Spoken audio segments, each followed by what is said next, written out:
Na yene Yewra Francis Adai Mondin komo. Yewra Francis Adai ni mo a former MP edema this year ebutu mampong. Yewra mahe. Akache mejoso. Na mpom makwa de kontonchi dishe. Na media che na monso e. Kristo adom wadaroma urade adom ye hu ye pa.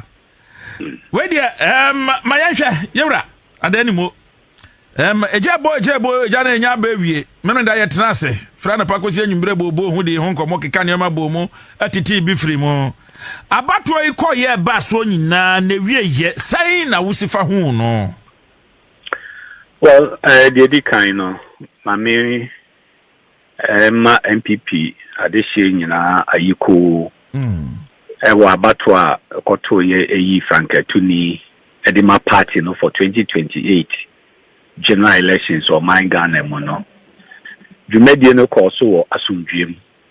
Ya ntiatin kaboni bia se Matthew Macau and tokwasem bia si bebia. Enti ena masumdwe course e ma jumedie no e call no e ba na wie e boko no eno nti me fa kwanya so na me de abo delegates nyina aba so ne contestants ni nyina aba so ne elections committee. And we be or Shema any Ghana Police Service for any electoral commission. You may ayiko or Jumedie and no. Many of you I won't soon answer there and I say who outcome the results no dear said a dead, you know. Yeah, Dr. Mahamadu Bawumia and Edin Kuni and Kennedy Agyapong at Osum, you know, na Brian Champo Tosum, yes, yeah, was say do chum toss on nine Kwabena Agyapong. Results are by Dr. Mahamadu Bawumia kunim dieno me adainimo enyamenwa. Okay.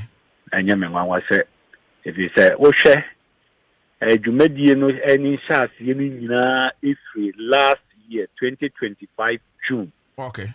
And the jumedie no a chance free 17th June 2025 and a national council ekusi jina yes party no any kanko yi flag bearer and my party no and sana any other internal elections within the party no akoso. Okay. And my party no a be nomination 27th or 28th of July 2025. Okay. And the process na koswa na dibabe 31st January 2026 yedi na nansane nei. Eno nti samre no a ginaye ne baaye ifi last year ni nyina no. Me matinkamu de me ade ni mo matinkamu no. Na minim say dan a Dr. Bawumia ebedin kunim. Dia na ema ugidi se ye den wo bedin kunim because nipa mako num na ekoye se omo ekwa kopre na hwe ye ne modern bo ye ne kasa is it because na NPP for aton no dada ya market no dada anasa dian na ejina so a anasa nam so a ema delegate no to abama ne sa kachire enye party no ko eba opposition na yenya afikora wo. Okay. Bosom party ni ba opposition, bosom insia bosom enson pe. E be nominations yes Akoto yekuyi frankeni for Ediama party. Okay. So Bekaya last year August 2025 me issue statement FR process yi ho. Ka se me adein modie me nyintum. Me kai pa. Say pray ho na akoye. E na akwanya na ye fa so e kwan ya ye fa so say ye top down so no. Me adenimo menyintum any biases are ye hu no so no e ma menyintum any ho sikasem development fee filing fee any all those things be keka ho na de sa ho bi mu America se na media mi matin ka kire mi se Dr. Bawumia bedin kunim ni se electoral college a to aba 2023 yedi Dr. Bawumia no NPP for a to sabano that electoral college no virtually it is about the same electoral college and the to sabawe It means it's the only addition I become a year. Former constituency executives, former regional executives, former MPs. That number no kambumwa na a new 10,000. It was about 8,000 plus, less than 10,000. Okay. And the Beka 2023 Electoral College na Akoto Aba Dr. Bawumia Edin Kunim November 4th, 2023. No. And you repeated the same Electoral College. And Crawford to you know you don't expect say be this runko ABC. Ewo results are ibenyano. I see. Bamcho motemasi. Matuwase ye pa. Say ye shall see free form and a reorganization of the party no. Ye shall see free form yen membership mobilization and drive in all the 276 constituencies. You na polling stations, executive elections, ekoye electoral area coordinators, ekoye constituency, region, national, and sana, and kayaba beye flag bearer no. And no diana ebetimi abase bibi strong kubetimi esi. Okay. By repeating the same electoral college, almost the same electoral college, you know, me na meaning say there wouldn't be any different outcome. Yara adanimo ususu se eye boapayo bi empeni for the party hierarchy hu se ana edo pe se wose mesi twintwuna twan ene ye pese ye de ne ko enti no mutu sa na mo na ana. Well, so mekaya last year June 17th International Council stage na ye no yimu bi ye cassette ya ye. Ye cassette National Council ko review that decision na reorganization there. Party this Kugu we as say your members membership of parliament 87 and a presidential vote percentage so ye na ewo from party say ye reorganization dia yentimi enka say yenkoyi flag bearer first council no so tinchina yenkoye if you say it could also be a novel initiative the buana yet media CACA, Matthew Macau, Pinche, Mintiasia disunity, a Beba party, Nimono, flag bearer, no benya, beye infirmi and sa et media CACA, Sano Marina.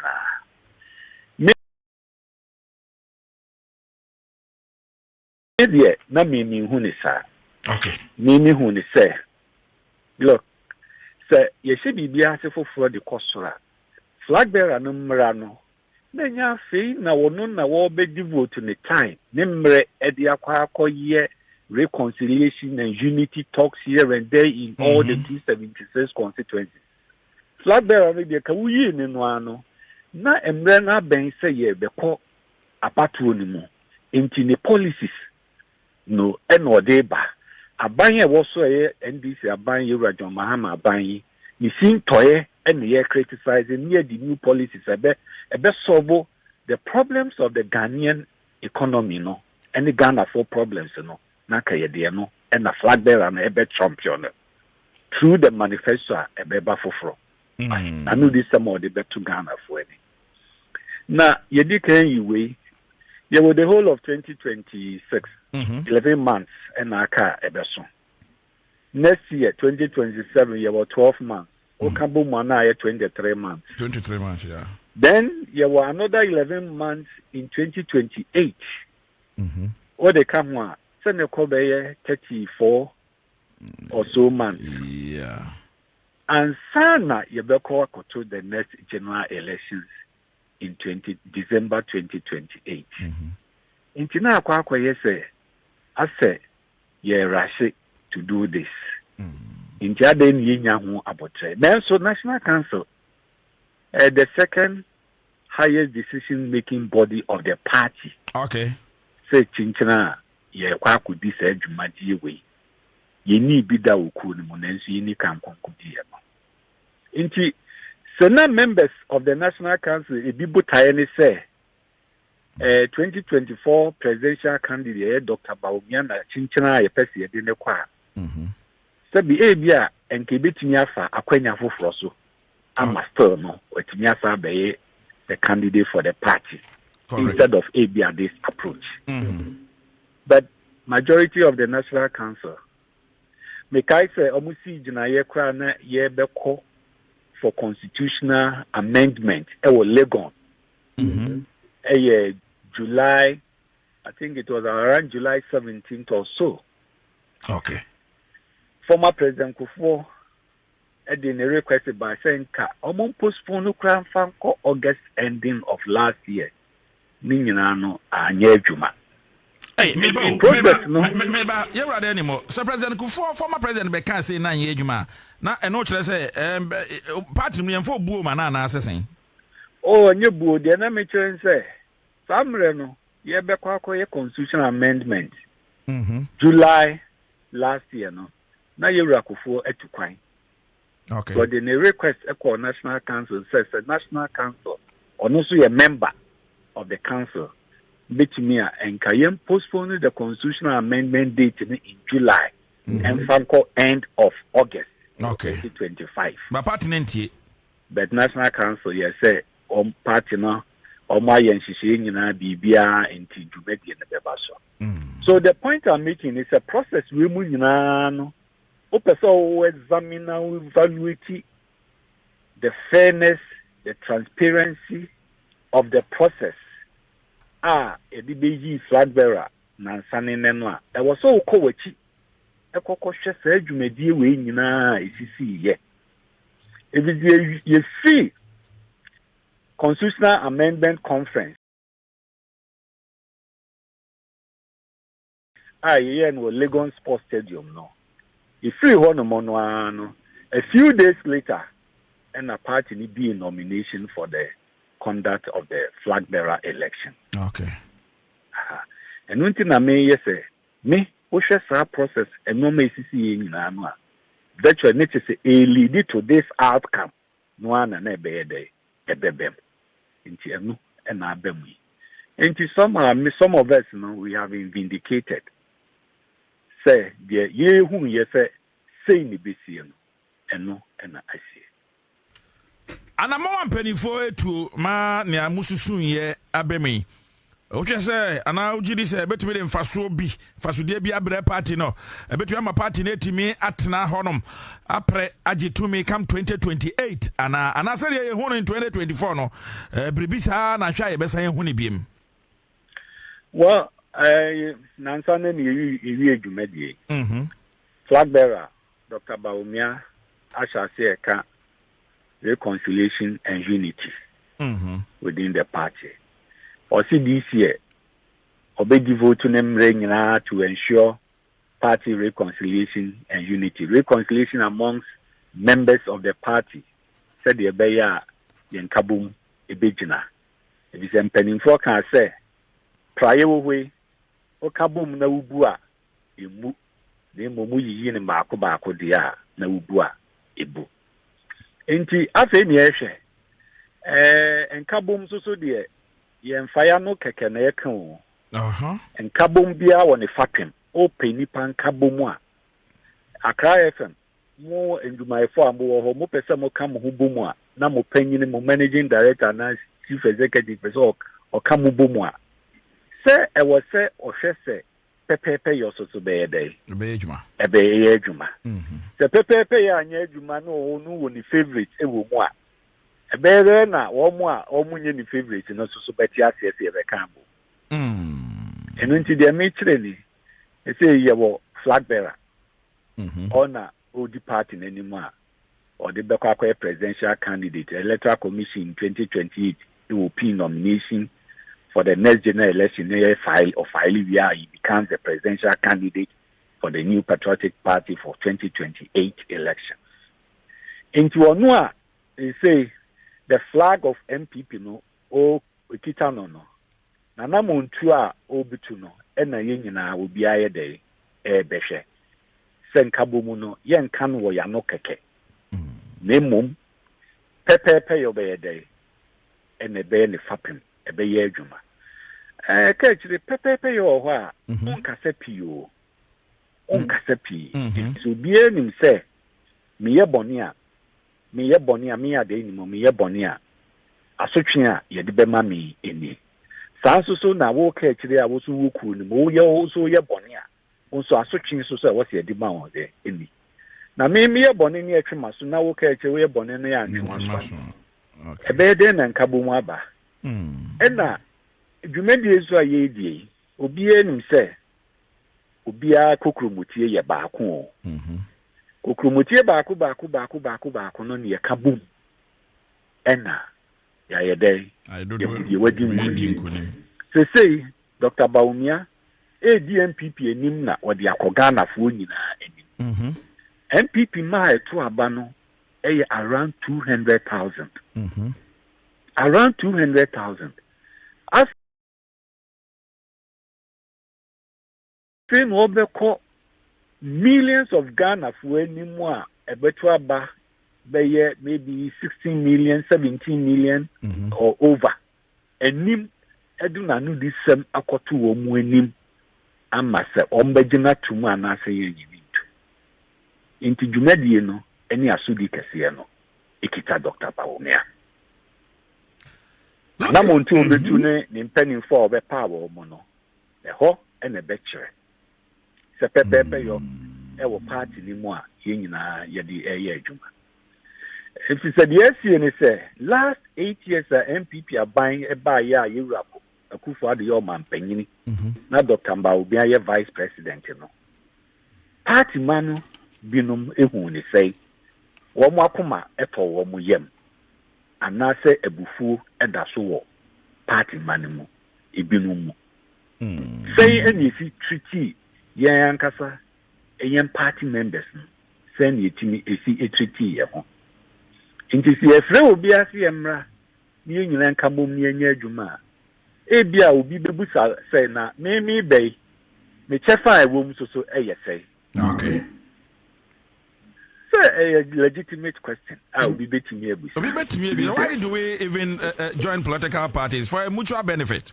Yes inti ebia di kan ba ye no infi nwotwe no we nya hwe a na se wo san bebre biem na yaba fofra edi ade na obenya osika se obeka se na me so mechefa ewo mu no eni sei inti yaba mpempenso yaba bedru ku no mu no eye adwuma eda ho no mu no ne kase pa de ewo party ni mu okay sei no ya ho odin kra ewo mrahye bedwam no hwese de party na ho odin wo mrahye bedwam etie enipa edu watchi enson 87 ene wo NPP MP se wo parliament inti ye wo ku kesi a ye wo si ye ku said ye be ya ye betimi increase ye membership in parliament from the current 87 edi akwa ye majority o ye nimsansa na wuni nkunim no so no Ghana abatu no no party na establish to ho se ubetimi adi nkunim wo presidential candidate ubetimi adi nkunim a ene na wo se ubenya majority so e wo parliament from 1992 ayebe president bia wo wini bia no o wini with parliamentary majority okay say ye wo 87 inti si ebetimi akọ to 138 no na be mayen simple majority in parliament 138 dia eni na ye wa adwuma kese eye if you say this is 276 na je there was a be 139 yeah was it me from 87 to 139 so you hear 52 seats I was it me G3 NDC for himself in 2028 it me should to MPP the yakọ be 139 I meant the majority that me aboa my presidential candidate Dr. Bawumia so edin kudim inti enye adwuma ketwa na da ho edi maye nyina the same media afi ni awie just 2 days after the election na me fa wa fidie so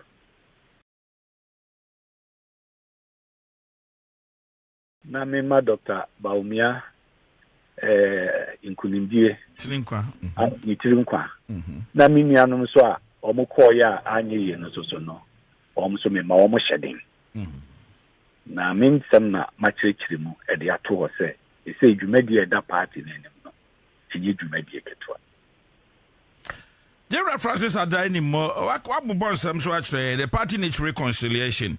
See ebetwa na NPP ehoro ne ntoma fi Edison Abonten e magana fo dodo na nso etoye.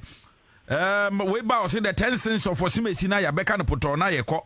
We bow see the 15 cents. We bow see we ye liar, ye trofo. We see ho we. Mun nim kra no mo kontro be na Ghana ye japade yi na obefo no abeto ni nyina. Enya keka ho. Se ye keka sa nyoma we nyina bomu a.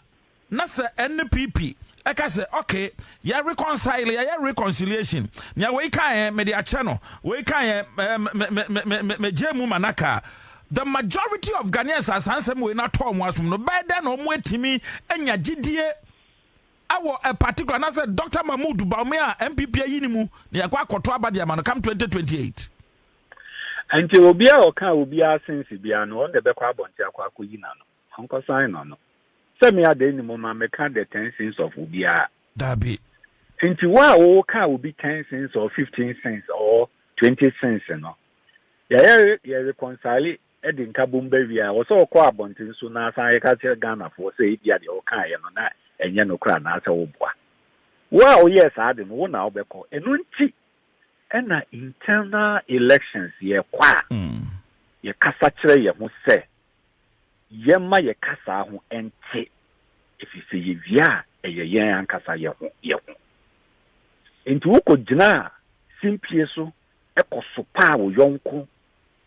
Egu n'animu asia ni ewie ni aka ye ho abomu a na wo se wo ani nkunim a wo so pa de odi nkunim na wo so wo kɔ na wo so kɔ na akodi ye wadi nkunim no ho adanse e de chere millions of Ghanaian voters am beto sa abano a okay e wo se wo kɔ na akɔ ye na wa nkɔ ye a ho ana we na wo kɔ kan say ni amebeka kyerɛ mo no me buo anya nokre na Ghana fo nso agye atomato ne saa Kechire ni on enim kwan o de befa so.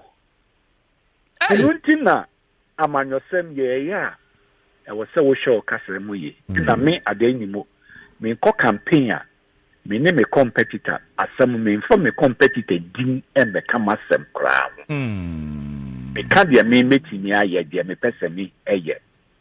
Se de be ya ni ya emmeye me ade so ase e wo se me ko abontin na mekoyi mano sa sembia meka ye no na enye no kra na ase me boa na mo mfa ncheme enti we die eduru ho na yesi nyina yaka ye ho abom ensem a obi aka ye wo de kwa abontin a egogu flag bearer ne hu fi bia wo so flag bearer wo kafa obi susu hu a egu ne hu fi wo so flag bearer di kan eto wanu mutu fa sa ansem no wo so wi a de wo so kafa flag bearer also so neko sign be you are no e bia wan kasa ye eno dia wo so obi anya akokoduro if is enkabom eni ye de be kokon no ye hia eno so na be ma Ghana fo ahu se e bia afei no kredie e na ye di amanyosem no ye de ya amanyosem no ne nkonkoye se e propaganda ma minka bibian fangu me competitor wo fi said ye be ya e be ma advantage me fa so any advantage na metimi di edin kunim indicate kire na eduru ho no mu a semra samre no ba obi biara o ye obi poni na wo so bitimi kwa abon I also nya akoko mete wa say ye reference ada ni mo ade e be say NPP kwa abonten esi monten aye bonikon say boni America na aye boni enti mo mfa ncheme ka kire ye entumago esi I want to mago ye fia se ka obesi no wo dem yensi wa abonten udware na ko esi no ho jemra abonten na aye fita na wo de ka de ntomago no ni mu ensuo fi ni nyina akwa abonten akọ dia I was so ka bibi fa ho se bia ensuo no kra de ye ensuo na wo de si ntomago no ana na ye fi enye ntomago no kra na ye fi o ensuo no keke e bia wo ko se ensu fi na wo ko se ensu krojin enna ntomago no na ye fi akosi bia Natchez one yen, also corner sign one. Ya massa do ye and Oswa. A bebani say, ye, a man or somewhere ye yen or Ghana. Say ye NPP, say ye NDC, say ye CPP, say ye wine. I was sorry, we good me young who anymore say. Now make caca a thing before we be home. Said ye be ya, a be mammy any advantage a man for be woman muji dia a better abama. But if you see there, you soup and a bind and ye denam. To Subaya, a man for ni, who ye ni papa, a man for one the bidu a dance. And to be there, me me dry any, margin or no. Why would go young who feel? And Millennium Junior was say, we issue statement, Eddie Chow Papa. I was soon yes, I could do. Now, quiet. If it is a so soon as a wound, I also didn't kunimwa. And will be a wedding kunim becan be a and your father one. Cause one also so no, a bemana by a day, at the sign, I can be before for their father. And yes, I dear. And your nature say, a yakushi sem yedin wa man you send me.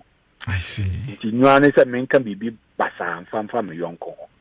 They can be a medium cop. Ghana for you 2 more majatum. At the year Juma or Madia year Juma. A chef will tell me, so I me American. And then on the Nina Swami de can on Modia Monfanqua, a drinking munion painting. We want our politics, especially internal competition. Internal competition within the parties. And we say, ye clean.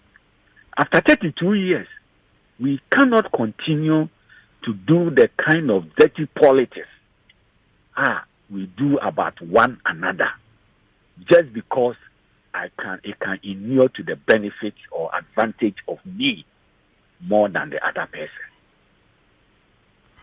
Wow, yewra adani mo wakasa but madwe sibribe so ne course na no memne dey me mo bia wo ba mountain captured in camera ana wo kase sika no bia de ne dia ba na yewra brand champon 700 Ghana no akwako di nipa mienu bi nchen opoku ni champon amba say yemfa ne say nipa delegates 200,000 na ye mo bia 700 Ghana cedis at the time say sikabu broja. What do you think say anasema na obeka fa monetization ekoso ewo ye democracy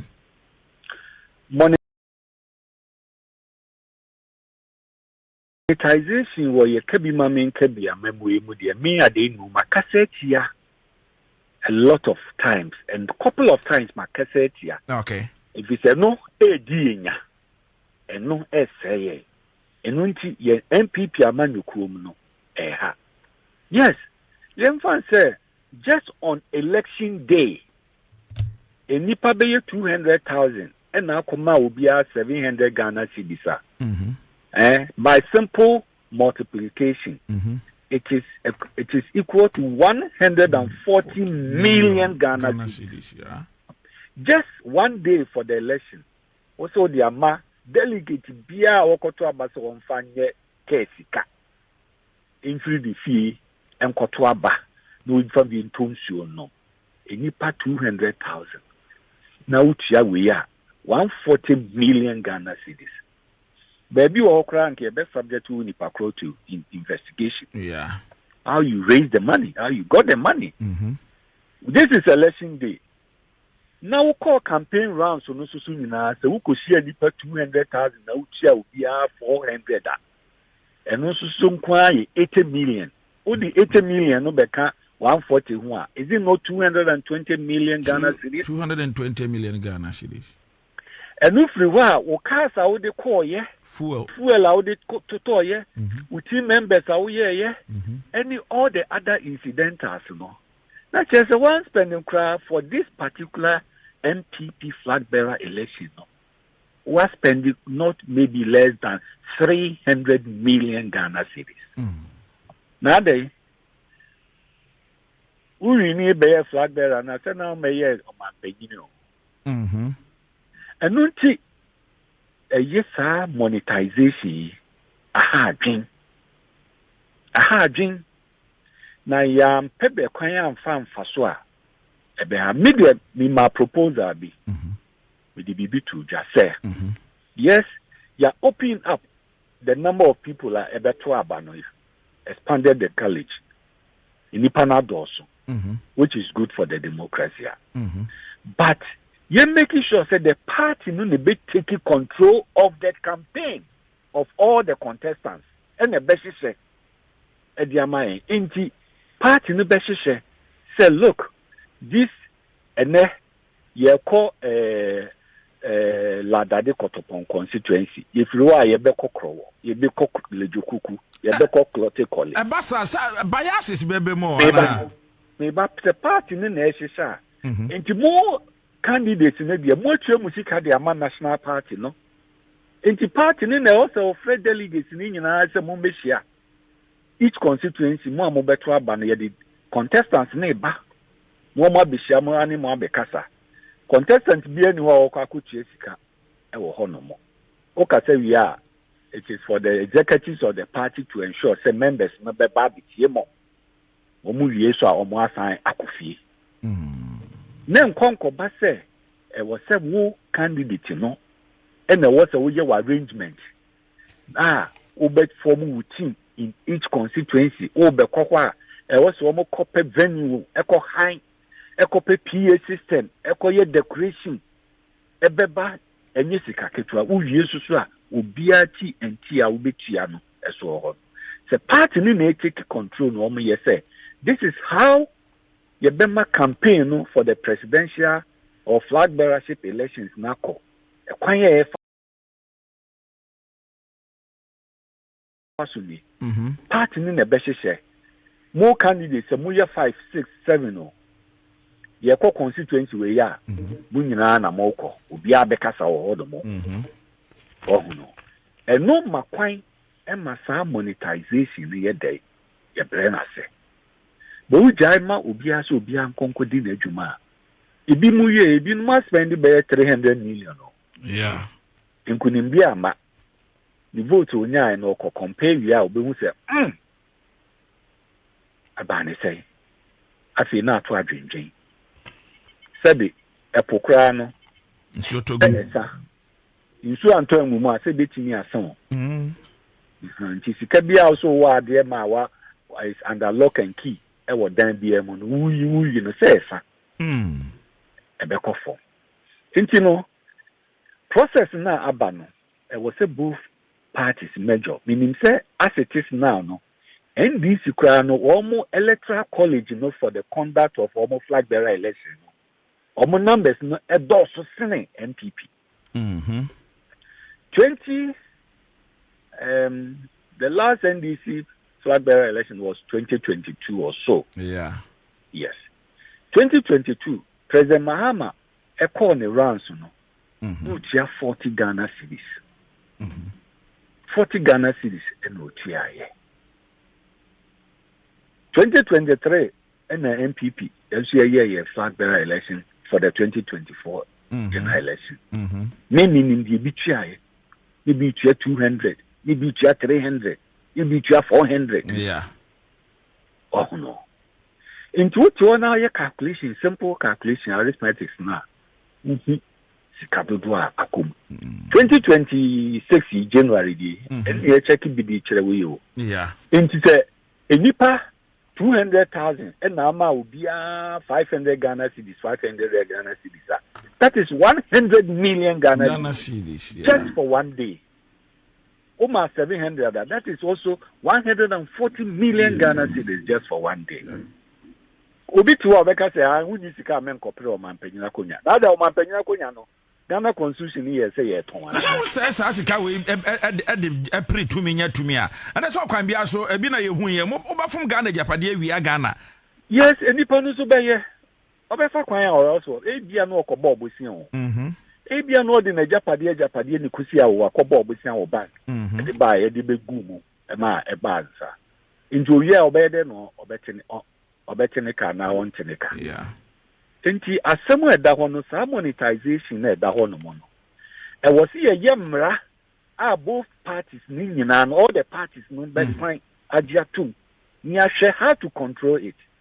me aden mo minim say betimi control e kwan e betimi control na me media to dwa no. Okay. So the campaign of the candidates wo mo be filing nyina no e was a party no ne take hold of the campaign wo mu nya inform the individual candidates no the party into party no be arrange from national through region to constituency be arrange that's a we mo ba into be abigina obi aka na asem nti no me no ko gina ho na wo ka asem bi gu me ho fi ho no a me so metimi a reply wo anase metimi aka se twesa na nje o kan na nje dokore okay na ma reply wo ho no mo nti ye kasa wi a delegates na be hu se nipa nyina hwan ne de ne kɔ edi anim de ne kɔ Ghana fo abato dwa so a Ghana fo beto no de na ma amanyoko no ye mmere na bani se wasi ekujida se ye pesika obi se na me de menya sika na me ntoma wo wa mfa sika na ma me ntoma ntimi kan sam ni bi ya ese kasefin na hwe ni sika ketua bi no de baaye obi sika ketua bi na de baaye obi etimi abusi bitimi e delegate no bi woni sika ba ye den obe ha ya adwene ba ye den so no yeah enunti asem oda ho no asem kese na wasi ye hwe se ye betimi aye a review your political parties law no ama take control of campaigns of the internal contest to elect candidates, both presidential and parliamentary internal contest that they elect your candidates. Wonderful. My young way, Asana Yedianwesi. Ebi bisa se amambui ankasisi ade eja inflation aba down rate interest rate aba from kakra fuel prices and so the city is appreciating almost 40% now.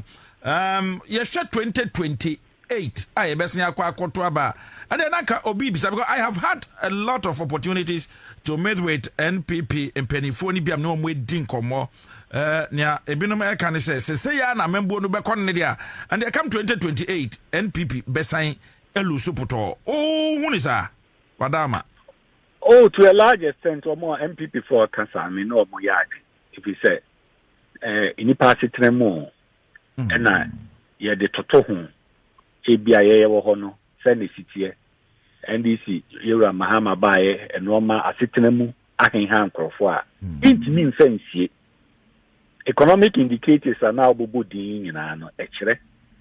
The first one exchange rate. Exchange rate no ayede ye hu say the CD to the three major international currencies that is the dollar, the euro and the pound. Meaning no abafom ejina fa akupa for some time. Inti eba ne sa no e wo nsunsanso wo inflation.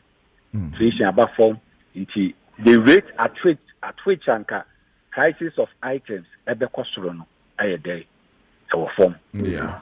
Food items e wo ho. Even around this time when na hwe wo kodwom gini wo ho, mbeko wo ho, tomatoes wo ho, nyadwa wo ho.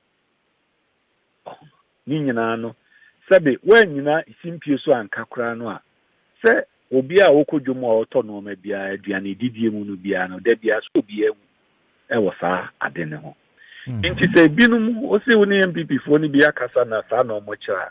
Yes, me no omo ya adwen se ade a 2028 no na form emfa ma NPP emu be ye den.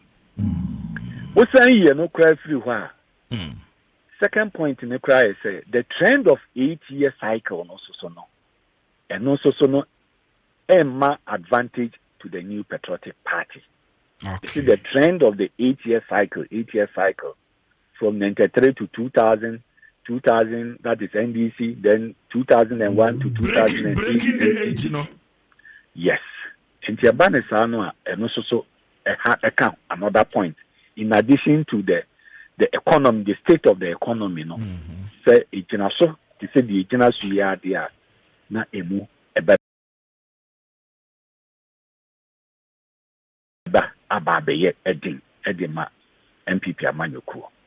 eno nti ade de e wo kwa no kra no waka na wa ahwe kwan a ye befa so a ye betimi aye de aye adwuma ni ye ne momi meka se aha economy no enye meanwhile no timamufo no so dodo no hu se eno ma ye eno nti manka kwa no a timamufo no a ehu nti saa no ko timamufo no wo eduwa no du se makaka se mumfa tumi ni mame a woni mo kwan a obefa so ne wo mo akasa say yes ebi aban na bomodin nanso kamenso metinyi abomodin asene de aban we no aye na kwan a menso mefa so eni A B C D G F na chirechire mu a ebi eno na beto omo asomo beka chire eni atiefo and found say the economy is looking good, the day looking good. Say a month 4% almost abaya. A natural thing eba. Okay. And you see the signs, no say a bebem na we home. Say society beba, you see the signs naturally say about to radiance sign ya day. Aya na ye nipa no ho na efunu nipa ana sa aya na ye amanyokuo na woso no kura tumi no ana aya because en kabribi e ko so jojojo obi asitremu eye kama mekai President Akufo Addo bi assembly of constitution asitremu na to abapa o se bribi ne nasefo that was my first time I meeted mem na bank for buy e bunku to be ka kire me say ke kire beje bosia kakra beje loan wa hafogo so and it's like na obia but at a point in time there was a change, you know. And ya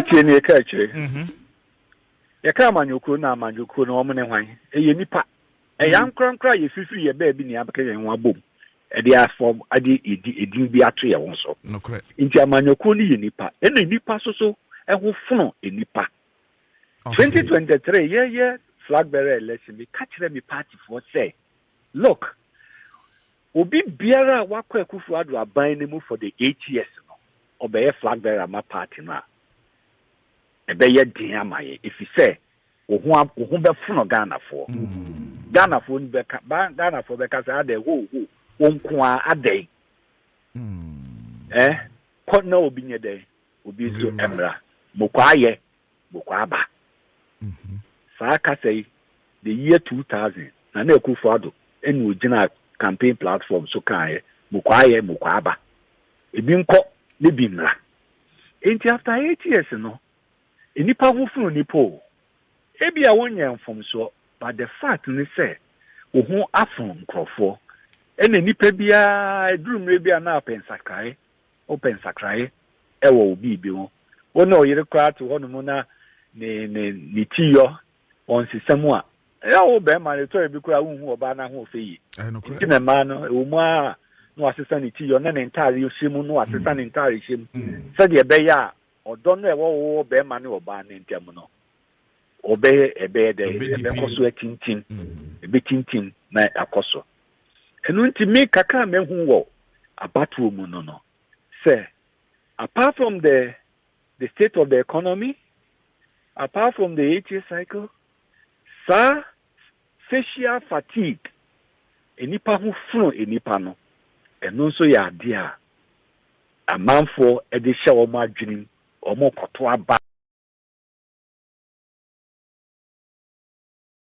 e wo omo adwenim se enya won ko a na obetimi wo nyansa ni nyina idurumre bi a e wose yesesem yesesa obi foforo so di nyansa foforo ebeba abeyi bibi foforo de amaye enti sa na etie you know okay 2028 you know issues be bring never happen okay but for now no too early so far amampanyin mahama obo ne homodin for the first 1 year obo ne homodin pa second year so said there was ase no koye nura yenyina yehu ye the ruler of UAE or Abu Dhabi or small place say me fa no is it ka say o UAE odi djuma internationally no Ghana ni mo nyam no peja na e dey o peja no e de ko nti we wo ko ye who put so about on face camera. On face camera, that is investment. And yes, Uncle for cash in Nemum in the form of investment. Yeah. Say UAE government, they take a project, and now say companies, now individuals from UAE, which me about Ghana, no so about the investment. Said the beya mine economy no ebetimi akoso I expanded. Na mebuna inye adwuma nye no omso enye adwuma no bi eye. Enti so far obono homodi ye hwe bibia na point is nyina ye hwe wo musuban.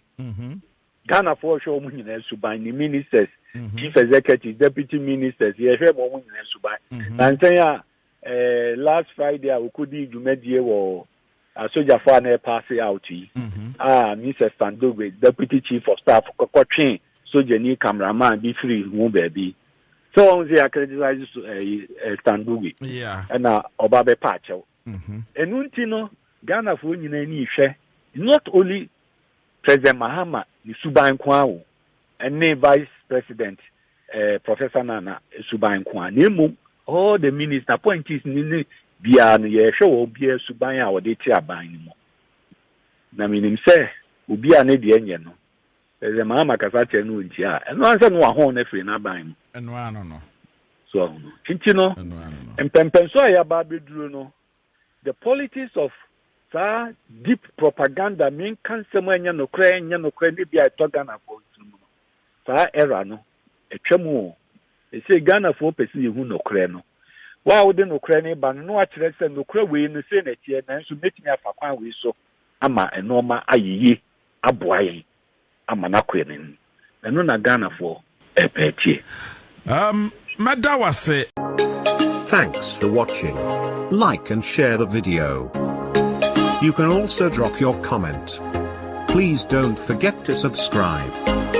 Click on the bell to turn on the notification.